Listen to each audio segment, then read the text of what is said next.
नमस्कार, मैं सच्चिदानंद सिंह कुशवाहा। आज मैं आपके साथ उपस्थित हूँ एक ऐसे पौधे की चर्चा करने के लिए, एक ऐसे पुष्प की चर्चा करने के लिए जो हमारे चारों तरफ वातावरण में सकारात्मक ऊर्जा का संचार करता है, जो आयुर्वेद के हिसाब से चिकित्सकीय गुणों से भरपूर तो है ही, हमारे सनातन धर्म ग्रंथों में भी जिसकी चर्चा बढ़ चढ़कर है। इस पौधे का स्पर्श करने मात्र से ही व्यक्ति में सकारात्मक ऊर्जा का संचार होता है तथा सारी थकान मिट जाती है। इस पौधे के स्पर्श मात्र से, इस पौधे के दर्शन मात्र से सभी मनोवांछित फलों की और इच्छाओं की पूर्ति हो जाती है। इस पौधे का नाम है हरिसिंगार, जिसे दूसरे नाम में पारिजात का वृक्ष भी कहते हैं। जब समुद्र मंथन हुआ तो समुद्र मंथन के दौरान यह दैवीय पौधा उत्पन्न हुआ। यह पौधा देवताओं के हिस्से में आया और देवताओं के राजा देवराज इंद्र ने यह पौधा ले जाकर स्वर्ग में अपनी वाटिका में रोपित कर दिया। द्वापर युग में जब भगवान श्री कृष्ण द्वारा नरकासुर नाम के राक्षस का वध किया जाता है, तब देवराज इंद्र भगवान श्री कृष्ण की पूजा करने के लिए उपस्थित होते हैं। भगवान श्री कृष्ण उस समय देवी रुक्मिणी और देवी सत्यभामा के साथ विराजमान होते हैं। देवराज इंद्र द्वारा स्वर्ग से लाए हुए पारिजात के पुष्प को भगवान श्री कृष्ण को अर्पित करते हैं।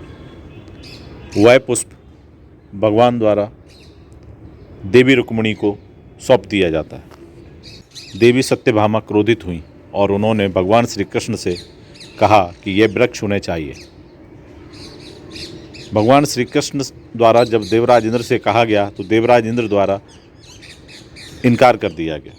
तब भगवान श्री कृष्ण क्रोधित हुए और इंद्र से पारिजात वृक्ष लेकर आए और देवी सत्यभामा के आंगन में उसे रोप दिया गया।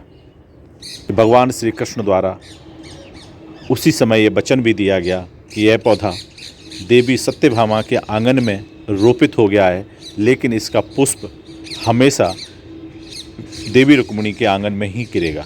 इसी प्रकार की एक कहानी और कही जाती है इस वृक्ष के बारे में कि जब भगवान राम 14 वर्ष के लिए वनवास गए, तब वनवास काल में माता सीता द्वारा पारिजात के पुष्पों के ही हार बनाकर वो पहना करती थीं, इसलिए इसका एक नाम श्रृंगार हार भी पड़ गया।